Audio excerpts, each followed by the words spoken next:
As an 18-year-old, I took a gap year before starting university. I dabbled around and did a whole range of different things, some right and I think a lot wrong.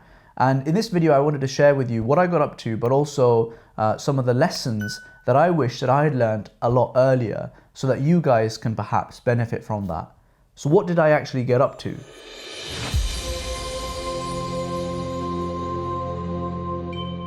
I spent the year dabbling around a little bit in stocks and shares. I spent a few months studying Arabic in Egypt.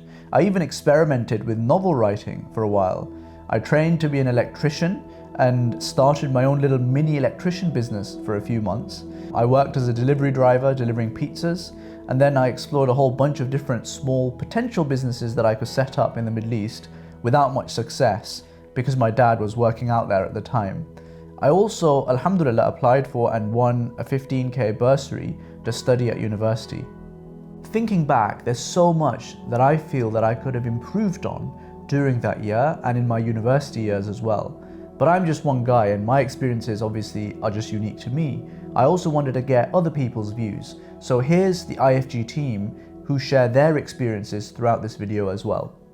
Assalamualaikum, my name's Ismail and I'm a Wills Associate with IslamicFinanceGuru's Will Department.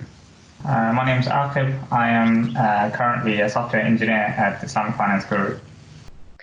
Salam, my name is Muhammad and I'm an investment associate at IFG.VC, which is IFG's angel syndicate, which invests into startup companies.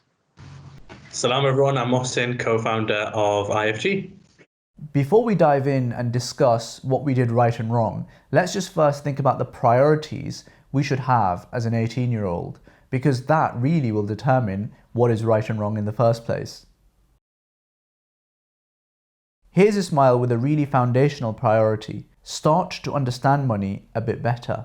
Having an appreciation of money is also important. I remember that soon before I was going to university, I'd pulled together a 50p and my friend would put together a 50p and we'd go and buy £1 chips after college. I think maybe once every 2 weeks. We really didn't have a very good understanding of money. And then we're told we were the second year to sign up for student finance, and we were signing up to £9,000 a year. Honestly, it really didn't compute. I didn't really know what £9,000 a year was, and it didn't seem to matter to me very much. I think £9,000 means 18,000 chips, doesn't it? Portion of chips. Another really important priority is learn really good skills that set you up for the rest of your life. The more widely applicable, the better. Muhammad makes this point really eloquently. I would say I would phrase it a bit differently. So I would say that you shouldn't be looking for short-term monetary benefits. Neither should you be worrying too much about money. I think when I was 18 and I was trying to completely minimize my budget, and that meant I wasn't able to experience certain things like, exploring the university clubs or going to certain societies. Whereas I think in the long run, sometimes, spending a little bit more as long as it's within your budget, but experiencing new activities and new things which you probably would never be able to experience in your future life is probably a good thing, and you shouldn't be so stressed about it. Aqib adds a different work experience perspective to this same point. So for me, really, it's things like summer internships or year placements, focusing on these kind of things which actually give you the skills to excel in the workplace afterwards, compared to just focusing on that first class or getting a degree or succeeding in that sense. I found that my experiences in internships actually prepared me a lot better for the workplace and what actually real life working is like, and also it contributed financially as well. I think both of these points are absolutely fantastic. The earlier you start learning things, the quicker you pick up stuff, and the quicker you have that experience and time to bed that in, so that by the time you actually graduate, your experience is pretty much 2 or 3 years ahead of everyone else. Experiment with the bread and butter of making money and adding value to the world. So experience the creative side within you, experience entrepreneurship, and experience employment as well, because those are the kind of 3 key ways that people add value to the world. Go through hardship and toughen up and give yourself war stories. one thing that you find later in life, especially if you go down like the corporate route and stuff like that, is you often need like some of these war stories that you can dine out on. And it just makes you an interesting person. So for example, I worked with a guy who his thing was that he was like a black belt in karate, which is quite unusual for a law firm partner, and that would instantly break down barriers in a conversation and show him to be someone that doesn't take himself too seriously and all that kind of stuff. And I think the more experiences you can expose yourself to that are just a bit quirky and a bit out there, like Ibrahim regularly dines out on the fact that he qualified as an electrician to this day. Stuff like that, like it's important, I think, to be able to do that. Invest in your learning of investing rather than investing itself, because chances are you'll probably lose money initially. Try and cover off your uni education fees as much as you possibly can, or if you can't cover it off, give yourself the skills so that you can start earning and covering it off during university. A lot of these priorities may require that you go on a gap year, as Ismail advocates here. Most people should be looking to take a gap year unless they're very firm on where they want to go. And even if they're very firm, I still think a gap year has tremendous value.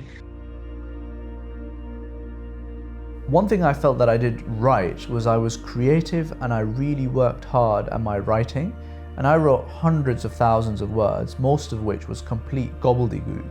But that process of writing is really important to get that rubbish out of you first, so that you actually then become an expert. And it's the same with more skills like videography or even being a medic. You have to go through that experience of learning, and that is a great time to do it during your gap year.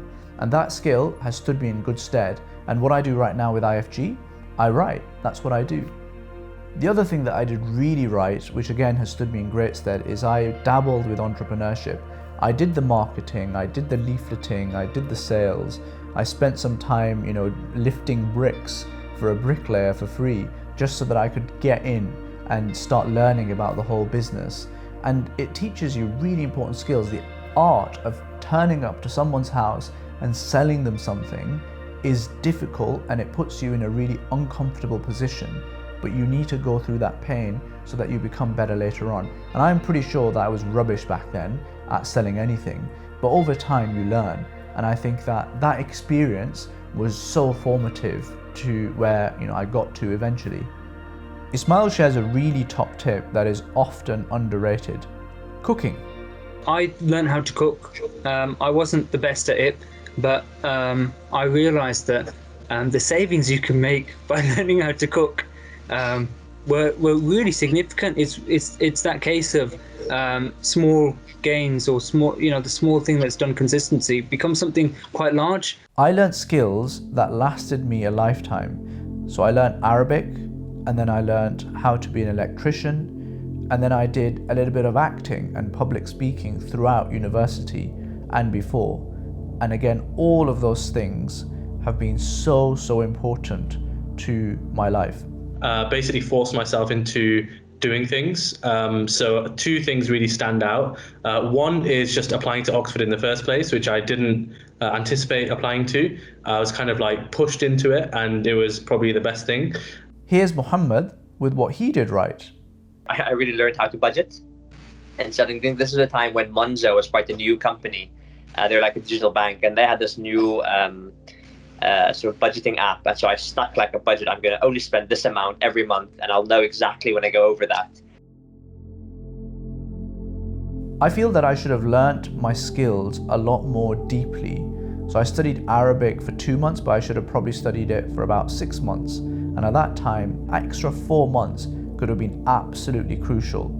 I wish that maybe I hadn't studied to be an electrician and instead studied coding, because that, I think, would have been probably a more valuable skill over the long run. And again, I think I should have done that for 4 to 6 months.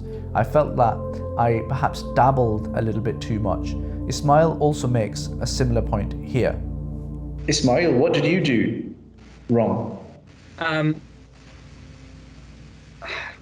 How long do you have?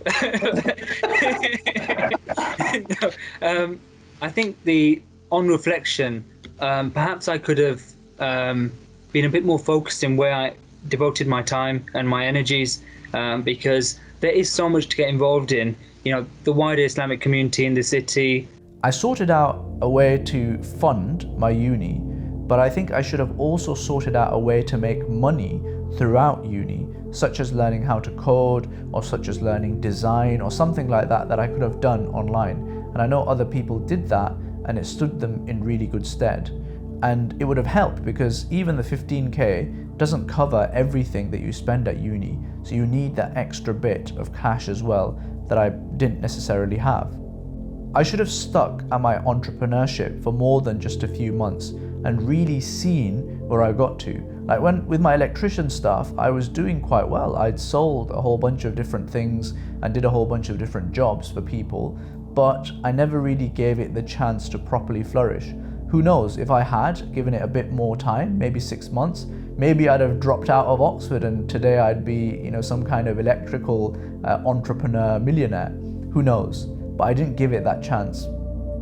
At the time, I think I was a bit nervous to ask for things or even to take formal phone calls. I remember I would get nervous getting on a call with a utility company, certainly like for interviews or anything like that. I was just a bit hesitant to ask things or talk to people.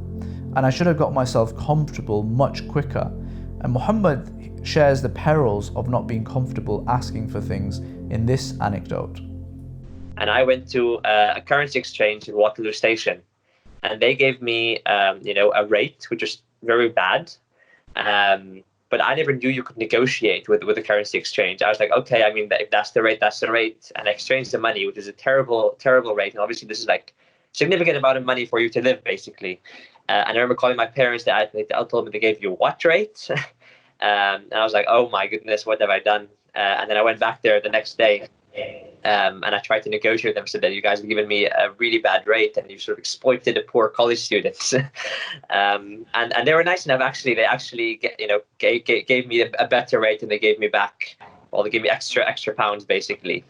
I felt that I enjoyed myself a bit too much at uni and put the short term before the long term. And a bunch of people at uni went on year-long study leaves or year-long gap years to study abroad in Iran or Egypt or Syria or wherever they went.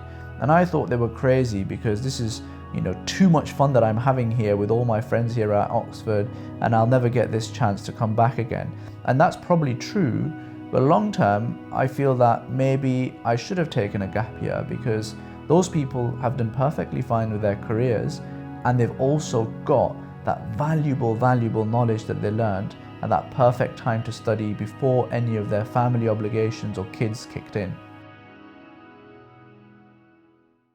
Being an 18-year-old is an exciting and nervy time, and you'll definitely make mistakes, but I'm hoping that with this video we'll hopefully have headed off some of the more obvious mistakes that you could make. And look, the best advice that I think that you should take away is have a plan and then go ahead and really go after life. Finally, if you've enjoyed this video, please do like it and subscribe to the channel and hit the bell notification icon. It really means a lot, and as you probably realize, these videos take such a lot of hard work to produce. If you can also share your thoughts, I think a lot of people will benefit from the experience of a whole range of different people when they were 18-year-olds as well. Until next time, Assalamu alaikum.